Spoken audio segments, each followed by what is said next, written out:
Buenas noches a todos. Aquí estamos de nuevo en esta noche de sábado 25 de noviembre para meditar la palabra de la semana de mañana domingo 26 de noviembre.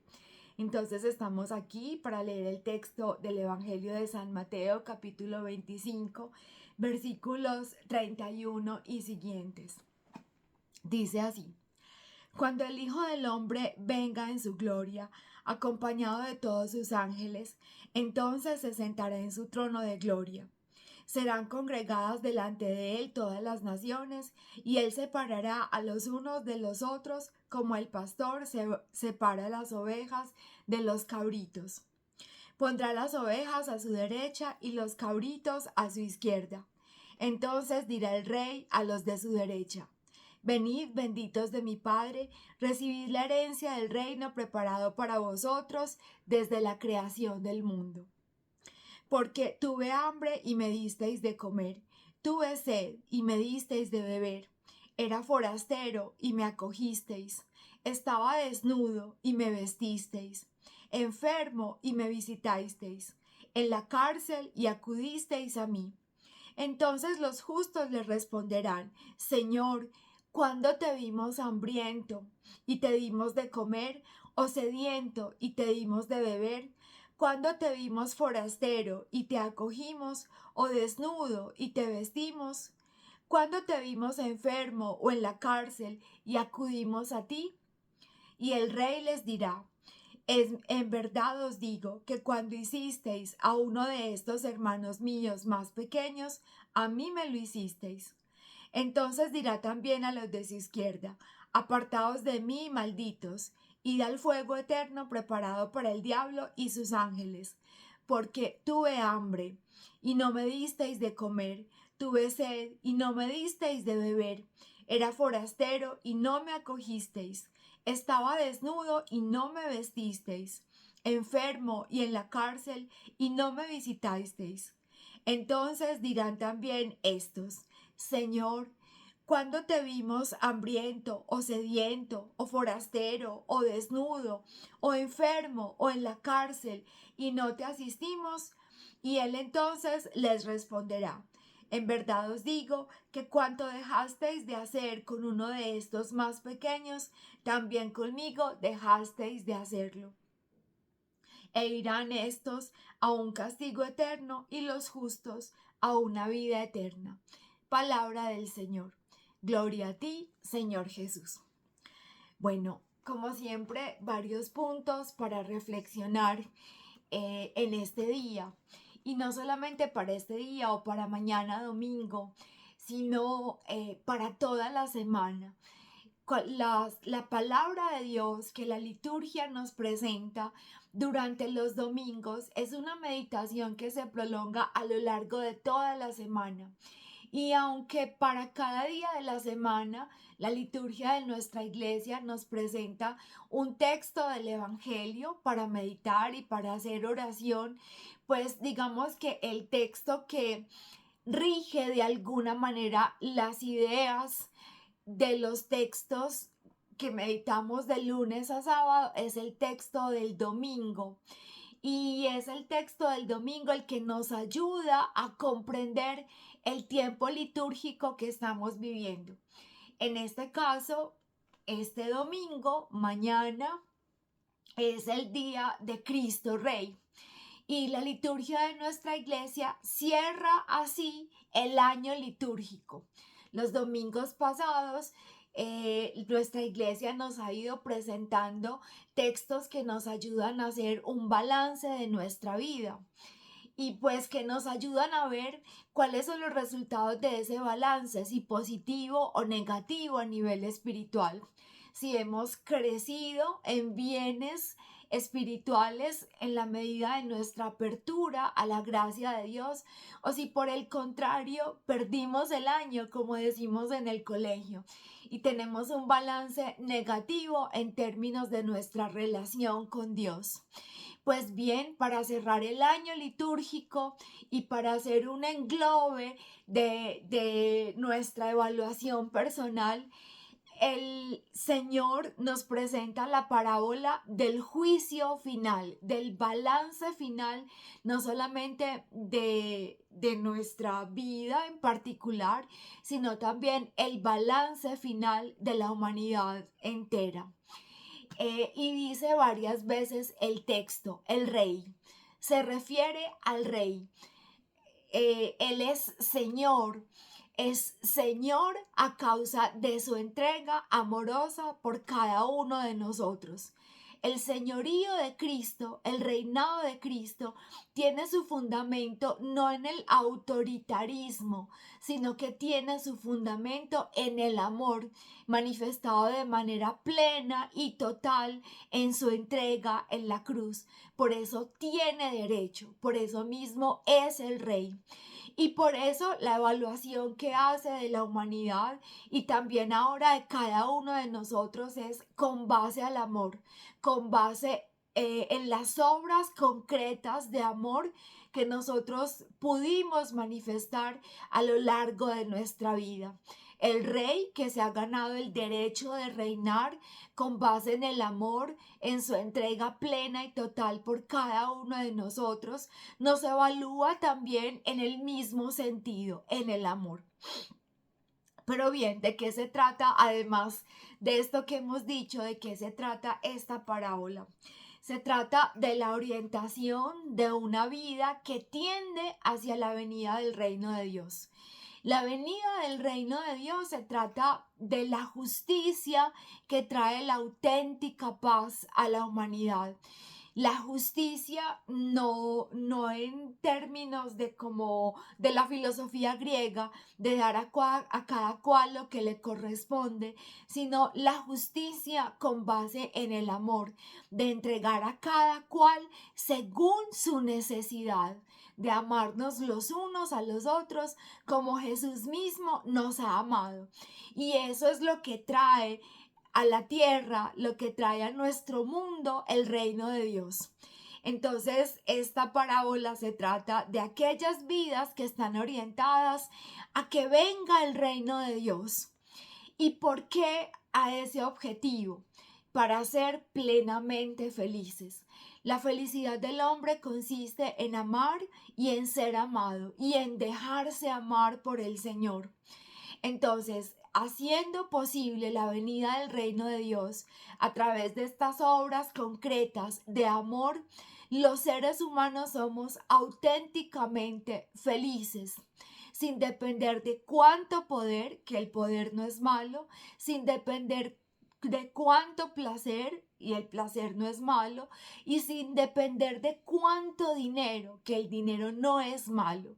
La felicidad no depende de poder, placer o tener, que no son malas en sí mismas. La felicidad depende de poner en el centro de nuestra vida a Dios, que es amor, en amar y en ser amados y en dejarnos amar por Dios. Y por esto estas obras de misericordia es lo que realmente trae la felicidad a nuestro corazón.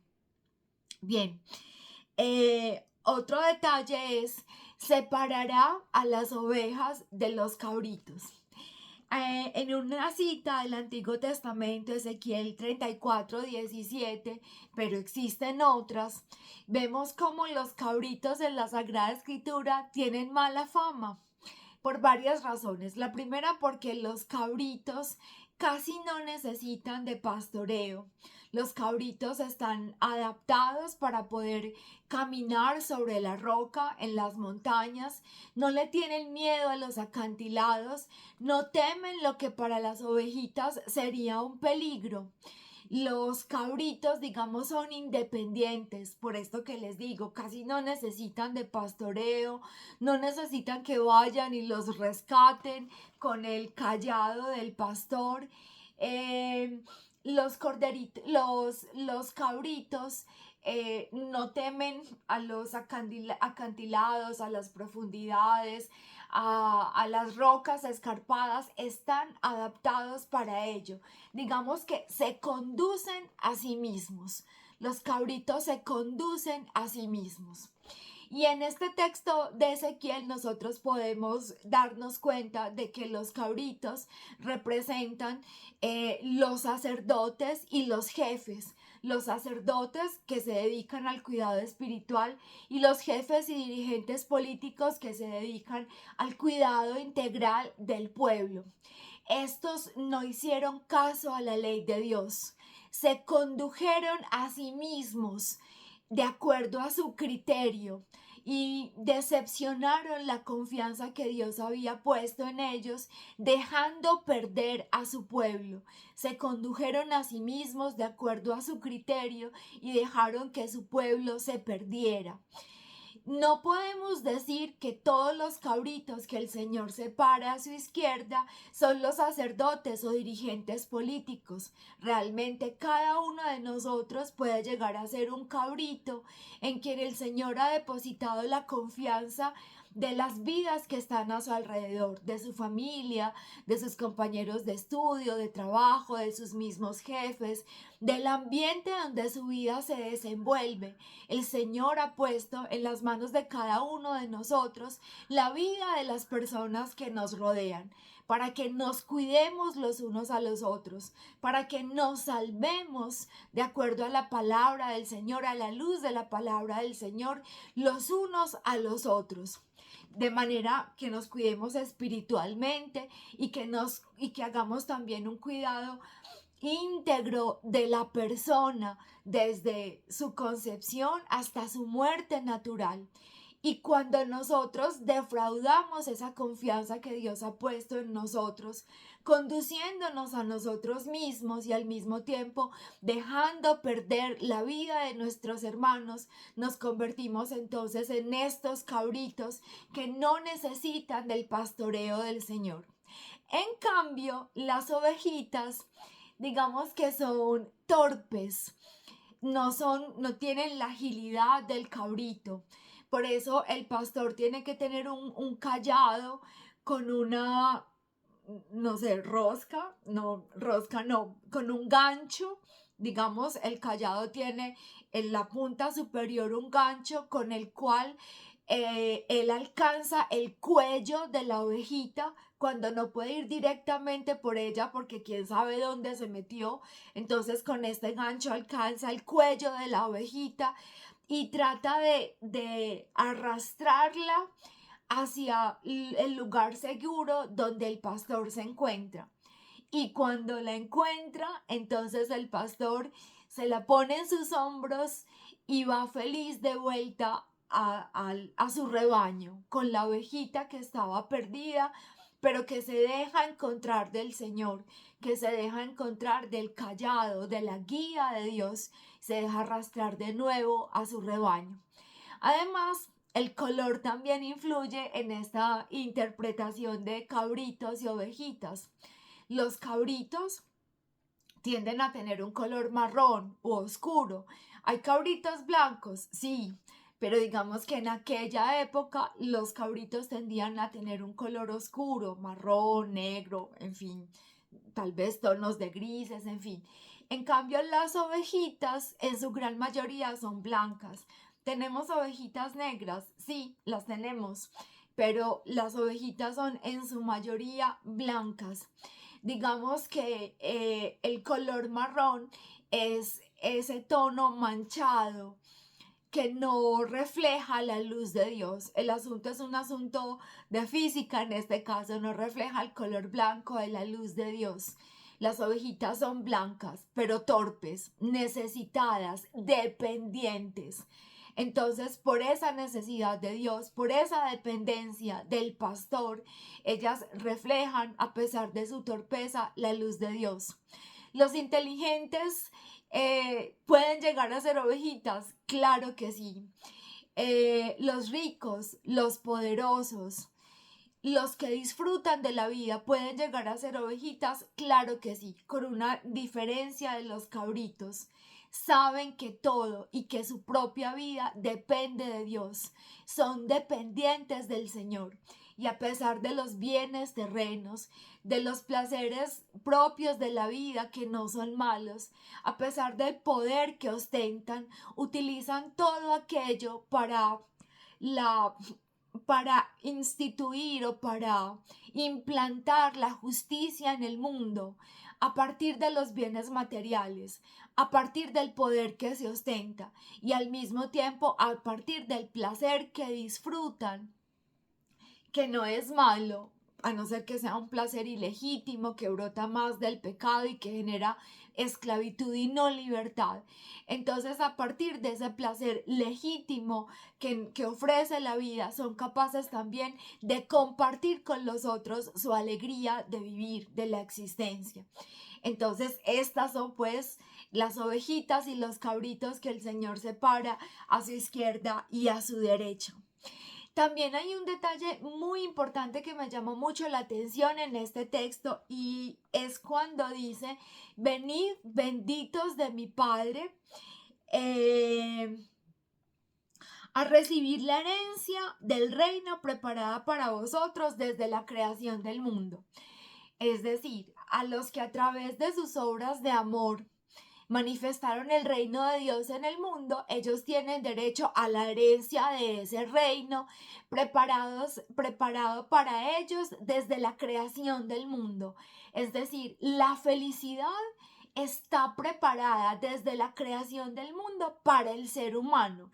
Y en cambio dice, cuando hace su juicio sobre los cabritos, dice, entonces dirá también a los de su izquierda, apartaos de mí, malditos, al fuego eterno, preparado para el diablo y sus ángeles. Es decir, el fuego eterno no está preparado para el hombre, no fue para el ser humano. Ningún hombre está,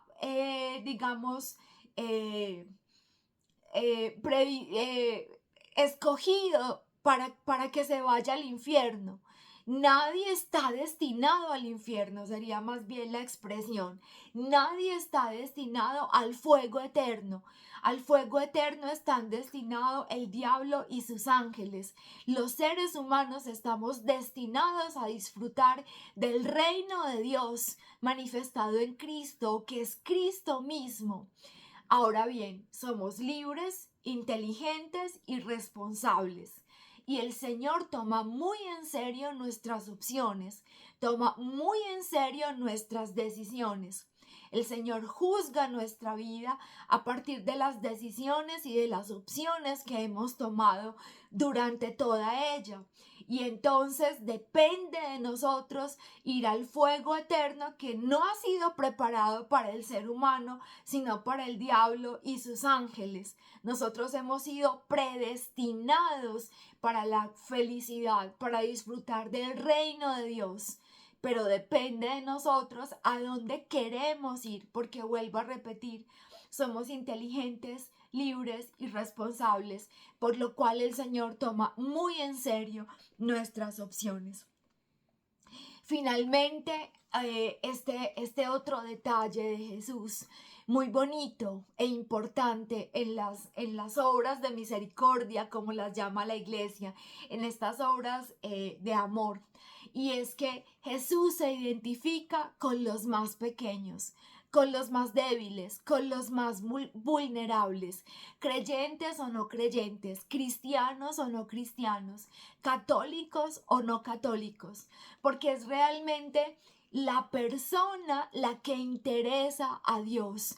Dios se ha hecho hombre, se ha hecho uno de nosotros, porque le interesamos, porque somos el objeto del amor de Dios, porque Él nos ama.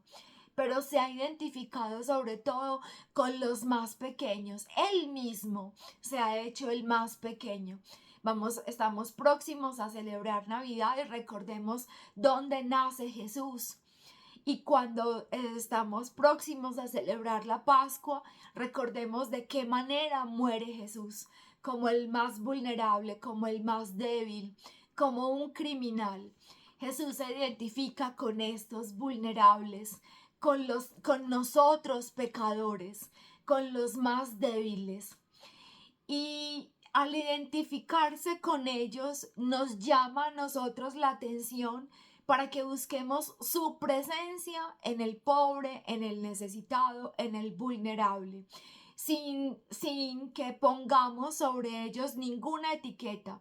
Recordemos a Madre Teresa de Calcuta, que fue capaz de servir al ser humano más pobre, a los seres humanos más pobres de entre los pobres, allá en Calcuta, en una ciudad de la India, donde no hay cristianos o casi no hay cristianos, y la mayoría de las personas, de los seres humanos a los que Madre Teresa sirvió, no eran ni siquiera cristianos, no podemos decir que ni católicos, ni siquiera cristianos.